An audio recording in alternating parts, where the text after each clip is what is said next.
Secular பறவையாளர்களுக்கு வணக்கம். நான் உங்கள் பரத் பேசிட்டு இருக்கிறேன். சாதனை, சாதனை, ஒரு மாபெரும் சாதனை. இந்த தாவேக்கா ஆட்சியில, இந்த தாவேக்கா அரசாங்கம் நம்ம முதலமைச்சர் விஜய் வந்து செஞ்சிருக்காரு. என்ன தெரியுமா? என்ன தெரியுமா? ஏங்க நான் ஒரு ஒரு 10 செகண்ட் டைம் குடுக்குறேன். தெரிஞ்சவங்க கமெண்ட் பண்ணுங்க பாப்போம். கண்டுபிடிச்சிட்டீங்களா? கண்டுபிடிச்சிருக்க மாட்டீங்க. ஏன்னா யாருக்குமே தெரியாம மறைமுகமா ஒரு சாதனை பண்ணியிருக்கு நம்ம தாவேக்கா அரசாங்கம். என்னன்னா, இந்த 2 மாசத்துல கிட்டத்தட்ட மக்களோட நலனுக்காக 20,881 கோடி ரூபாய் கடன் வாங்கியிருக்கு நம்ம தாவேகா அரசாங்கம். நம்ம தாவேகா அரசாங்கம் 2 மாசத்துல 20,881 கோடி ரூபாய் கடன் வாங்கியிருக்கு. இந்த கடன நீங்க கணக்கு பண்ணீங்கன்னா, அந்த 2 மாச கடன கணக்கு பண்ணீங்கன்னா, 5 வருஷம் முடியும்போது திமுகவ விட தாவேகா அரசாங்கம், விஜய் அவர்களுடைய இந்த நிர்வாகம் 6,00,000 கோடி கடன் வாங்கி நம்ம தலையில வச்சுட்டு வறண்ட ஐயாச்சாமின்னு டுர்ருன்னு கிளம்பிடுவாங்க. ஆதாரம் இல்லாம பேசல நம்ம. ஆதாரம் இல்லாம பேசல. சரியா? Indian audit and accounts department உடைய ஒரு வெப்சைட். அந்த வெப்சைட்ல அ இந்த தமிழ்நாடு அப்படின்ற இந்த கவர்ன்மெண்ட் வந்ததுக்கு அப்புறம் 2 மாசத்துல எவ்வளோ கடன் வாங்கியிருக்காங்க அப்படிங்கிறத மிக தெளிவா குடுத்திருக்காங்க. மிக தெளிவா குடுத்திருக்காங்க. போய் அந்த வெப்சைட்ட போய் செக் பண்ணி பாருங்க. பிரின்சிபல் அக்கவுண்டன்ட் ஜெனரல்னு சொல்லி ஒரு வெப்சைட். அத போய் செக் பண்ணி பாருங்க. தாவேகா அரசாங்கம் 2 மாசத்துல 20,881 கோடி ரூபாய் கடன் வாங்கியிருக்கு.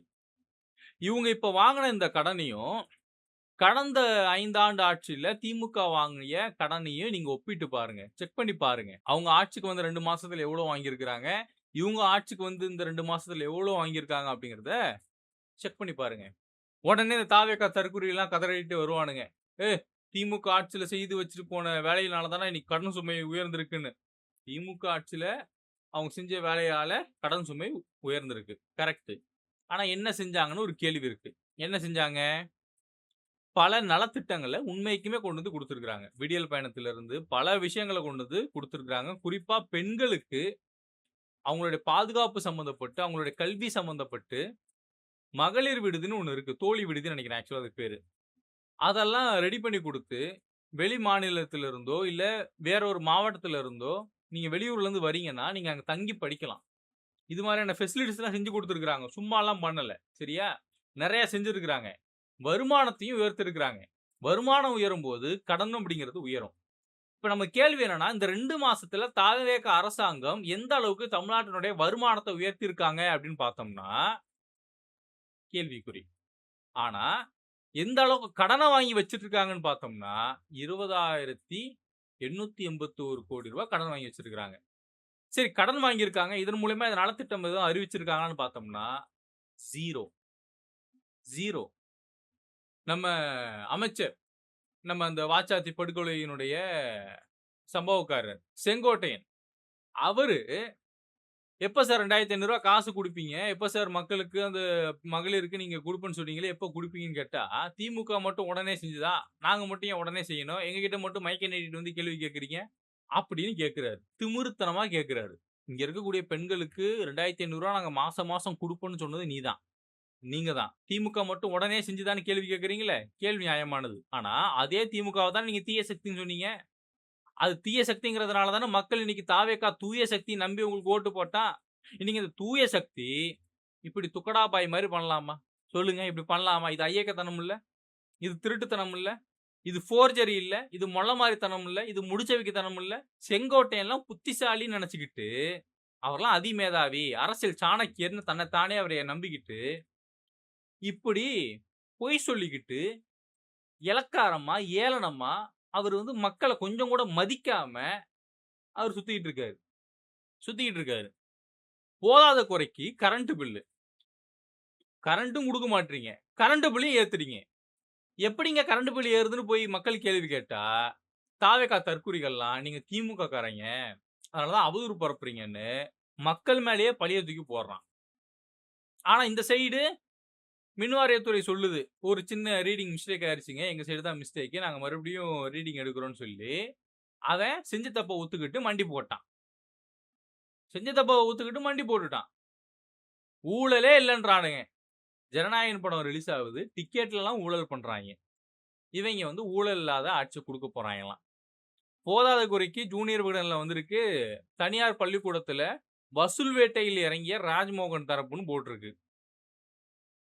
இத எப்படி நீங்க அந்த ஆர்டிக்கிள நீங்க பதிவு பண்ணலான்னு சொல்லி, அவங்களுக்கே ஃபோன போட்டு, "இப்ப தானே ஆட்சிக்கு வந்திருக்கோம். கொஞ்சம் வெயிட் பண்ணுங்கன்னு" பேசிட்டு இருக்கிறாய்ங்க. இது போதாத குறைக்கு, அரசு வழக்கறிஞர் நியமனத்துல ஊழல். கிட்டத்தட்ட ₹100,00,00,000 மேல ஊழல் பண்ணியிருக்காங்கன்னு சொல்லி, நீதிமன்றத்துல தாவேகாவுடைய ஒரு பெண் வழக்கறிஞர் மனு போடுறாங்க. இன்னைக்கு அவங்கள கட்சிய விட்டு தூக்கிட்டாய்ங்க.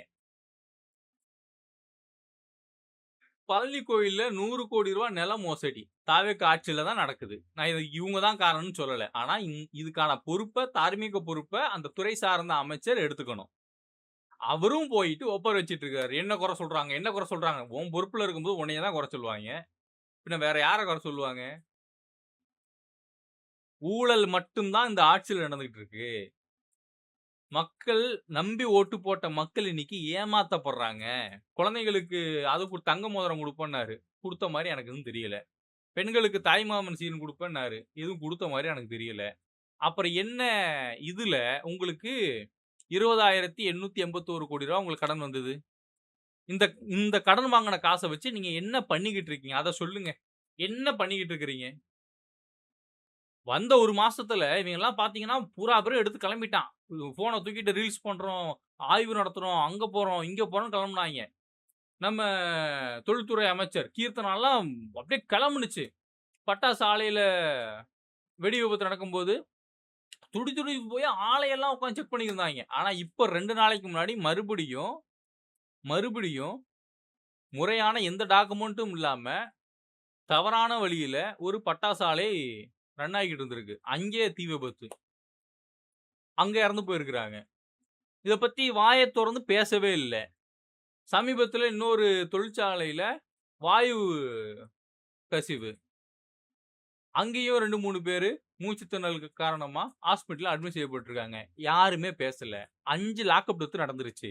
முதலமைச்சருடைய கண்ட்ரோல்ல தான் காவல்துறை இருக்கு. ஆனா, முதலமைச்சர் வாய தொறக்கல, மூடிக்கிட்டு இருக்கிறாரு. ஒவ்வொரு துறையும் நம்ம எடுத்துட்டோம்னா, ஊழல் நடந்துட்டு தான் இருக்கு. நீர்வளத்துறை அமைச்சர்லாம் இங்க 2 மாநிலத்துக்கு நடுவுல மிகப்பெரிய நீர் போராட்டமே நடந்துகிட்டு இருக்கு. அத பத்தி இன்ன வரை ஒரு வார்த்தை பேசல.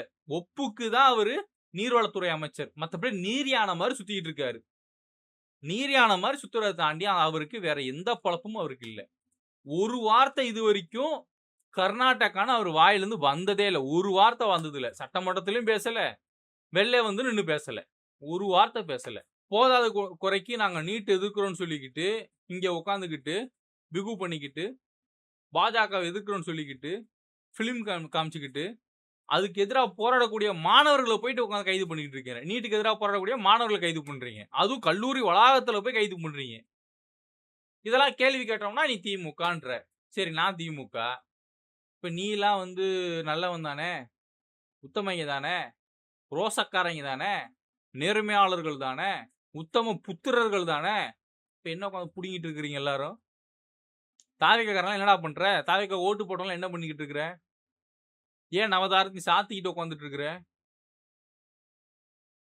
இதுல விஜய்ன்னு கூப்பிடாத, விஜய்ன்னு கூப்பிடாத, விஜய்ன்னு கூப்பிடாம வேற என்னடா கூப்பிடணும்? வெங்காயம்ன்னு கூப்பிடணுமாடா? பேர் வைக்கிறது எதுக்குடா?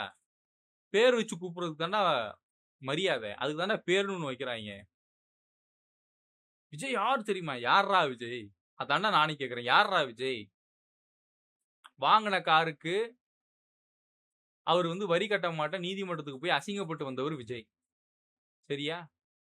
அனிதாவுடைய நீட் இறப்புக்கு போய் உட்கார்ந்து நாடகம் ஆடிட்டு, இந்த பக்கம் வந்து அதே நீட் கோச்சிங்க்கு அள்ளி கோடி கோடியா அள்ளி குடுத்த ஒரு வியாபாரி விஜய்.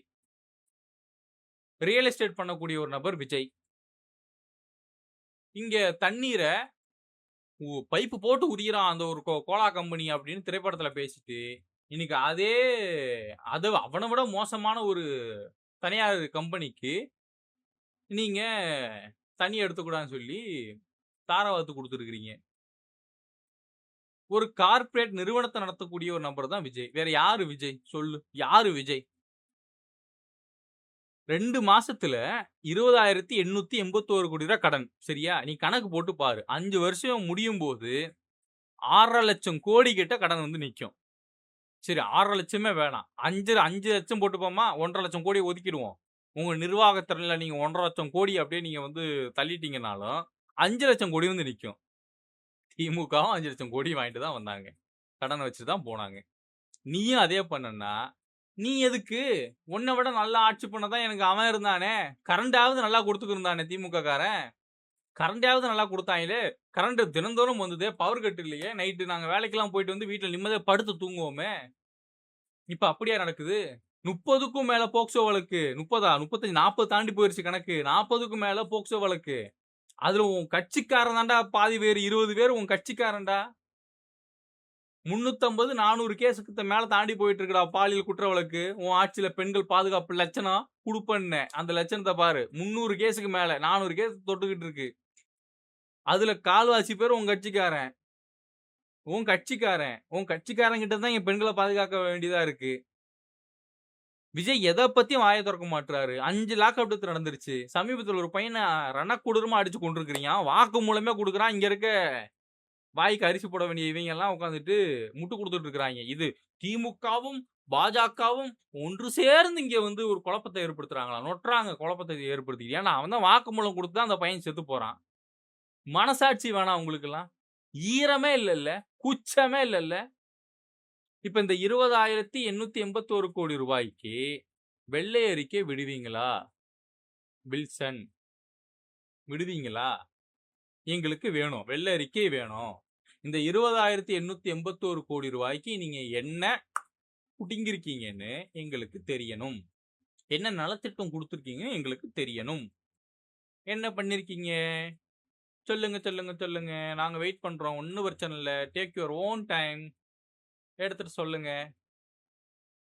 இதெல்லாம் எவனும் கேள்வி கேட்க மாட்டான். எவனுக்கு இதெல்லாம் தெரியாது. இல்ல நம்ம ஓட்டு போட்ட தற்குறி மாரி இங்க பல பேர் இருக்கான்னு நீ நெனச்சிட்டு இருக்க. அப்படிதானே? அப்படிலாம் இல்ல. நாங்க தினந்தோறும் எல்லா வெப்சைட்டையும் இங்க இருக்கக்கூடிய அரசாங்க சம்பந்தப்பட்டு என்ன நடக்குது, ஏது நடக்குதுன்னு நாங்க தினந்தோறும் எல்லாத்தையும் பார்த்துட்டு தான் இருக்கோம். கவனிச்சுக்கிட்டு தான் இருக்கோம். உனக்கு ஓட்டு போட்டவனுக்கு வேணா மூளை இல்லாம இருக்கலாம். ஆனா, எங்களுக்கு மூளை இருக்கு. கொள்கை இருக்கு. கோட்பாடு இருக்கு. எங்க கொள்கைக்கு ஏத்த மாரி தான் நாங்க செயல்படுவோம். ஒரு மண்ணும் இல்லாம தத்தி மாரி உட்கார்ந்துகிட்டு ஆட்சி நிர்வாகம் தெரியாம 2 மாசத்துல 20,881 கோடி ரூபாய் கடன் வாங்கி வச்சிருக்கீங்கன்னா, தக்காளி 5 வருஷம் முடியும்போது நீ எவ்வளோ வாங்கி வச்சிருப்ப? இதுவும் 5 வருஷம் முடிஞ்சதுக்கு அப்புறம் இவங்க என்ன சொல்லுவாங்க? திமுக சதி செய்து விட்டதுங்க. சரி என்ன பண்ணலாம்? எங்களுக்கு மீண்டும் ஒரு 5 வருஷம் குடுங்க. குடுத்து நாட்ட நாசமாக்குவோங்க. மக்கள் புரிஞ்சுக்கோங்க. இதுதான் இவங்களுடைய லட்சணம். இதுதான் இவங்களோட லட்சணம்.